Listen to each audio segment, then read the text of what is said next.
It all started with a little friend that did not know when to give up. Fetch had been sent to find something. Fetch was very interested in the old statue. I'd stopped noticing them. Sometimes you take for granted the things that are right in front of you every day. All had changed for me in a flash of light. It had not been a statue after all. Toon had been asleep for so long, I think, that he did not remember his own strength. I had never seen anyone like Toon before, and at first he terrified me. Meeting new people can be scary sometimes. I did not know then that Fetch was just a tool. My people did not discard things that could be reused. He had done what he was made to do. He was finished, used, and obsolete.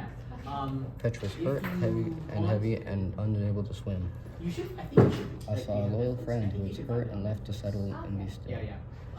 I did not understand what was happening, but I could not drift off and do nothing. I had been taught to always help those in need.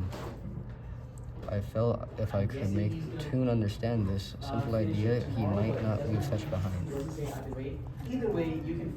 Toon did not understand, but he responded to Fetch with a spark like an electric eel. The jolt was just what Fetch needed. He did not know it yet, but Fetch had been given a chance at a new purpose, and so had I. Toon was new to my world. He did not understand the hidden dangers of the deep. I tried to make it clear as language aloud, but words do not work if you do not understand them.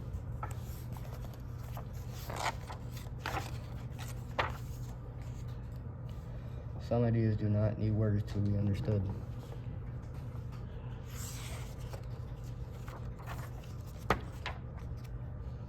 Toon insisted on going forward despite the danger.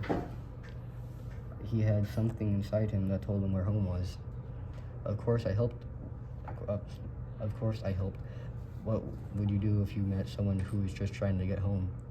I quickly learned that some of our differences would change the path of our journey. Toon could not swim. He could not float. He had no flow. I learned later that this is called walking. Obstacles that I could easily swim past became great dangers as we walked along the ocean floor. The journey was long, though Toon required no rest. Toon and Fetch would wait for me and keep me safe as I rested. When I woke one day, I realized that Toon had taught me how to walk, and now it was time for me to teach him how to float. Many people believe we are made of two parts. The outside self is the part that is easy for the world to see.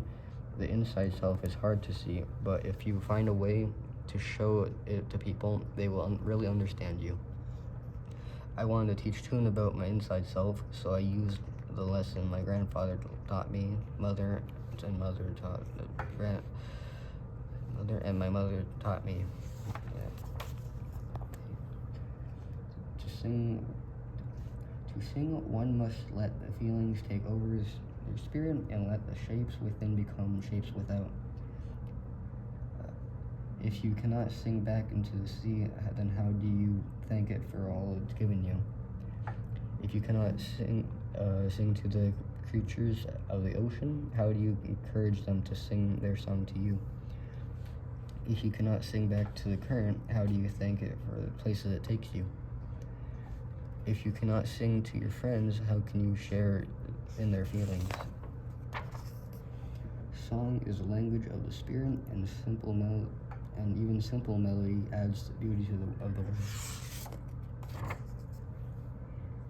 Toon showed me boundless determination when he chose to cross the ocean bottom without flowing. Toon's heavy feet dropped like stones with each step. He was fastened to the ground with each movement. Toon never grew tired, but with each step, he lifted the whole weight of the ocean without complaint, and each time it would settle him back to the ground in a cloud of silt. Toon showed me my world in a way I never seen before. Toon took the world one step at a time, never turning back no matter where he found himself. Together, Toon, Fetch, and I came to the edge of what we knew. We had to decide to take the leap. To swim or sink. Either way, we would do it together. Toon's spirit inspired me. It shone brightly. Yet I found that the light we find in our friends can attract others who don't see it the same way. The lantern sharks only feed on the light of other creatures. It was attracted to Toon's light. Toon had to be a statue again. We stayed dark and still as soon as the lantern shark treated us like a stone. And soon the lantern shark. I wanted to swim away. I had to run and escape. But in that moment, I felt a piece of Toon's bravery had become mine.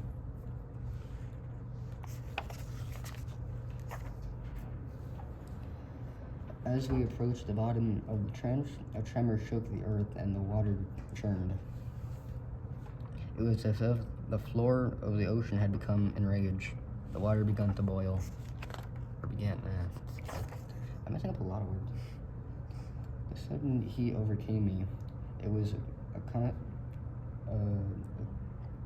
I was not accustomed to hardship. I gave in. Behind us were lantern sharks, so Toon fled forward. The tremors grew stronger. The angry earth heaved and bled stone as so hot it ran as the water does. Toon was not affected. His strength was limitless. Mine was not. There was no way back and no way forward for me. Toon and Fetch could not escape the heat without harm. But I was to learn that once the idea of helping others had found the song and tune, he had been changed by it. Though it may seem strange to tell you so, Toon's great strength was not his real advantage.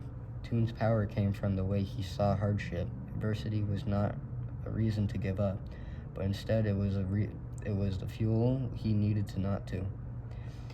Toon came from a people who did not know how to give up. We do not see the world as it is, we see the world as we are. Toon and I were learning to see the world through different eyes. When you change, sometimes you have to leave some parts of your old self behind.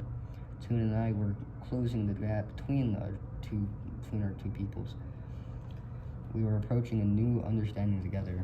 Some truths are hard to learn. It was hard to face the part of our friends we do not understand. It is hard to, Toon's home had called him back. I learned that his people drew their life from the ocean itself. Toon wanted to change that, but to do so, he had to face his past. I understand how that when it comes to facing our past, we all have to climb we all have our own hills to climb. I knew that this pollution and poison was not in tune any longer. I wanted him to turn away and never go back. But this was Toon's home. This was what he knew. Sometimes we have to face the parts of our world we do not like.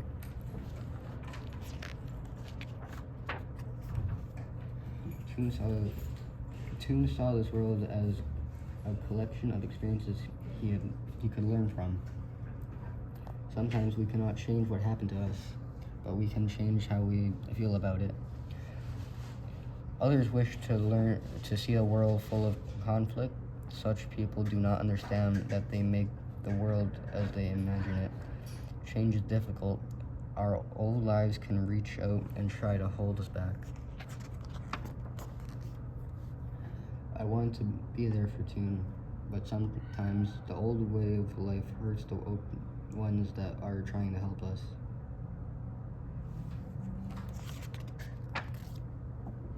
tune had inspired me to find strength when I wanted to give up.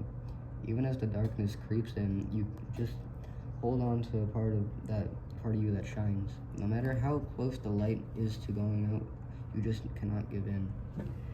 And in the deep dark of despair, the small parts of us that continue to glow will shine like stars. The things that others fear the most often become their undoing. The lessons we learn the hard way sometimes become the things that save us from disaster. Toon could lift the ancient pillars of the world with his arms, but his real strength was that he did not let the weight of circumstances hold him down. I did not understand at the time why Toon had to say goodbye. How much of yourself would you leave behind to become a better you? Toon had to move forward. The part of him I had started to take for granted were the parts he had left behind. Toon wanted to change in order to save what he loved. Toon had to grow.